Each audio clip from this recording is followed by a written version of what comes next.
বিশ্ববাজারে স্বর্ণের দাম এক সপ্তাহেরও বেশি সময়ের মধ্যে সর্বনিম্ন পর্যায়ে নেমেছে। একই সঙ্গে সাপ্তাহিক ভিত্তিতেও দরপতনের দিকে যাচ্ছে স্বর্ণ। জ্বালানি তেলের উচ্চ মূল্যের কারণে মুদ্রাস্ফীতি ও দীর্ঘ সময় উচ্চ সুদের হার থাকার আশঙ্কা বাড়ায় বাজারে এই চাপ তৈরি হয়েছে। পাশাপাশি বিনিয়োগকারীদের নজর ছিল মার্কিন প্রেসিডেন্ট ডোনাল্ড ট্রাম্প ও চীনের প্রেসিডেন্ট শি জিনপিং এর বৈঠকের দিকে। শুক্রবার স্পট মার্কেটে স্বর্ণের দাম 0.6% কমে প্রতি আউন্স 4,619.49 ডলারে দাঁড়িয়েছে। এই সপ্তাহে এখন পর্যন্ত স্বর্ণের দাম মোট 1.9% কমেছে।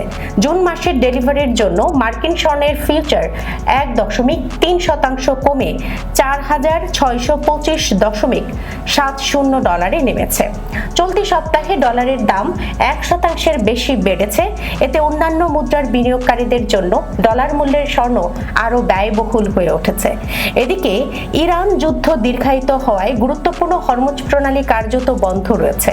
এতে ব্রেন্ট অপরিশোধিত তেলের দামে এই সপ্তাহে 5% বেড়ে ব্যারেল প্রতি 106 ডলারের উপরে অবস্থান করছে। সবশেষ সমন্বয়ে দেশের বাজারে আরও বাড়ানো হয়েছে স্বর্ণ ও রূপার দাম।